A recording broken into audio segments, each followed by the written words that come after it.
He is Ian Rapoport. How are you, Ian?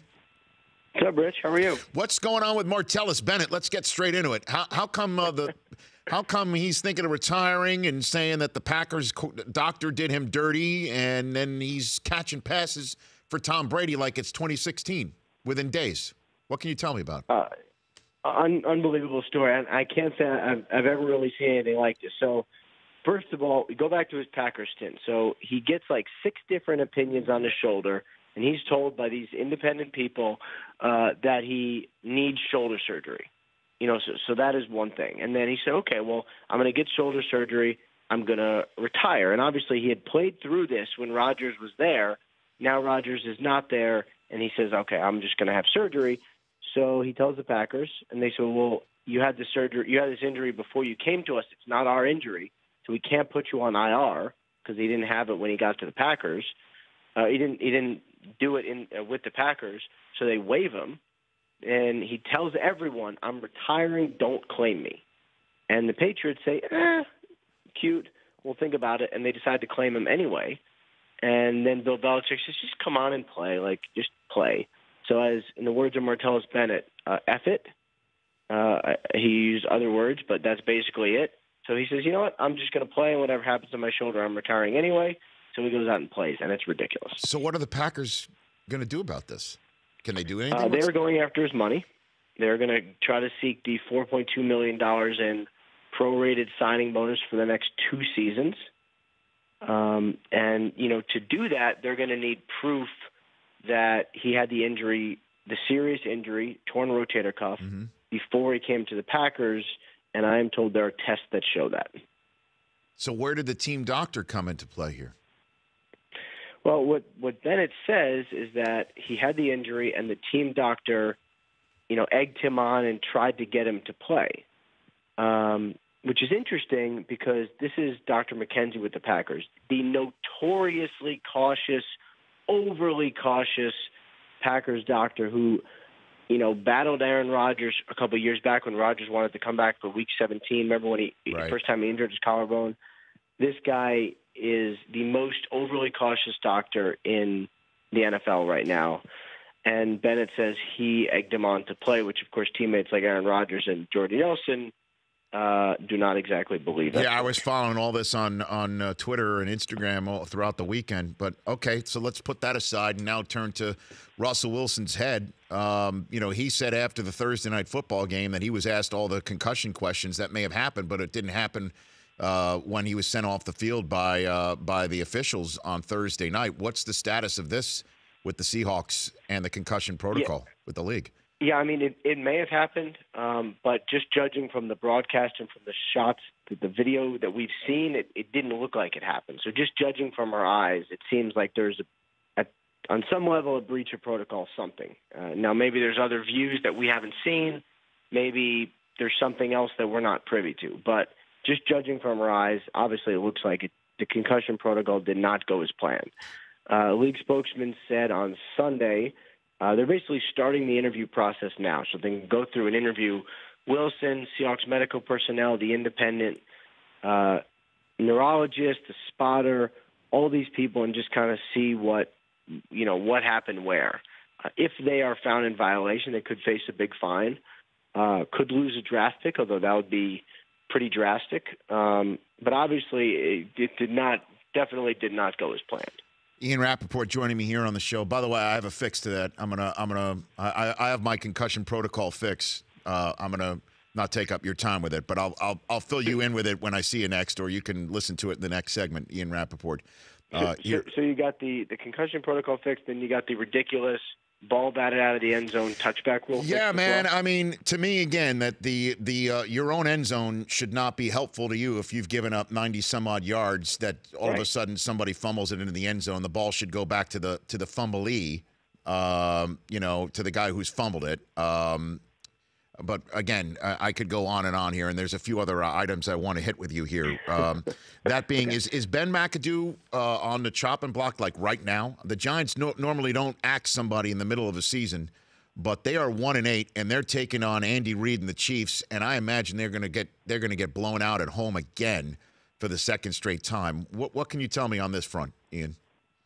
Well, He's in the building today, and he is working. So if he is getting fired, it would be news to everyone there. Right. So I don't sense anything imminent. And, the Giants don't really do this. The other thing is, if you're going to fire your coach mid-season, there's got to be a reason, right? So they're not making the playoffs. Well, it's just because the fan base wants an answer. I mean, the Giants don't lose these games. They don't lose these games like this. They don't go on the road where there's only half a stadium filled because of the fans of seeing a winless team in front of them, and they get blown out. They don't lose to the Los Angeles Rams by giving up 51 points at home.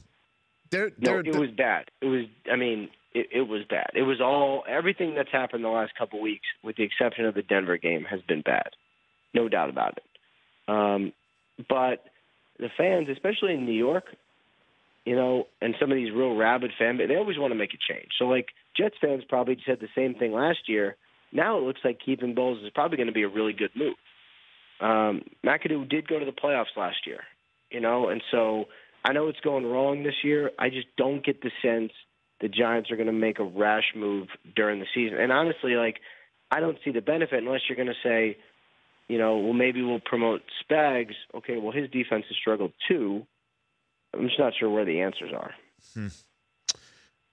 So where do you think the Black Monday spots are going to be now that we're finally getting late early here in the season? Well, Giants would be one, just to, not saying the definitely moves are going to happen, but, obviously the ones we're sort of keeping an eye on. Indy would be another. A GM finishing his first year without the coach that he hired and a team that's struggling, that would certainly make some sense. Cleveland, I don't think they want to make a change, but the way it's gone, at the least they'll probably have to have the conversation. I think those are probably the obvious ones at this point. I'm sure we'll get a couple others kind of down the stretch. So who's the big names that you're hearing that are going to try to be lured out of their current spots? We had John Gruden on Friday's show, and he said that, he didn't sweep it under the rug completely. And then, of course, there's my guy at my alma mater that is always going to have rumors swirling around him. Yep.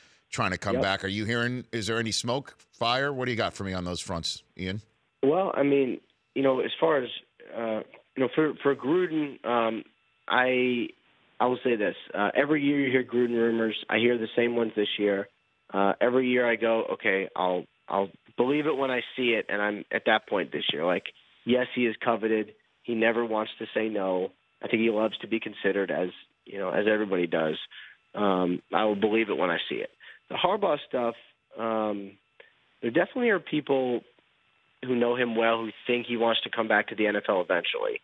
It's really just a matter of when. And, if the coach job is open, obviously his playing history, there's a lot of ties there. I would imagine those rumors are going to heat up. The question is, if you think about it, Chris Ballard's going to be entering his second year, picking his first coach. If this happens, is he going to want to pick a coach who then might want his own GM? That's and that's kind of a question. If you have a GM making the hire as opposed to an owner, anyone who hires Harbaugh knows that he may want his own GM. So are you going to hire a coach who may end up firing you?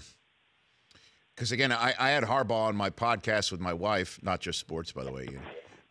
And we talked about how he lives next door to his parents. They watch his kids play in the backyard. And how he enjoys campus life. Now, you could sit there and say, well, he's going to sit there and say, I enjoy campus life, because that's what coach is supposed to say. But when you live next door to your folks who can have their grandkids in for breakfast, lunch, dinner, watch them play in the backyard, I don't know how the Colts or the Bears could try and replicate that. That's got to count for something. And that's so different from football. Does he want to go back to the NFL? I don't know. I would guess eventually he does, considering the way it ended.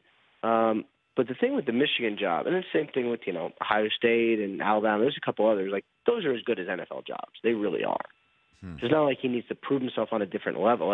If he likes it there, he could just stay, if he can get himself to do it, he could just be like Saban and say, all right, I'm going to stop moving now. Ian Rapoport of the NFL Network. let's ask Ian the football question. We always ask him who's hired and fired. He never gets to act like he's an analyst on a football show, and he knows as much football as anybody else. Because hired and fired is more fun. Is it really? Today's World Kindness Day, Chris. Except if you're being fired. Ben McAdoo does not deserve kindness today. By the way, I looked it up, Ian. Ray Handley went 14-18. And he got treated like he was the scourge of Giants fandom of all time. And Ben McAdoo just finally, with that loss yesterday, went under 500 as a coach. Wow. In his career. And so he's been treated like he's Ray Handley Part 2. It looks so awful. Ask him the question. Go ahead. Hey, Ian, which 5-4 team in the NFC most likely to make the playoffs? Cowboys, Falcons, Lions, Packers, or none of them? What do you got for me?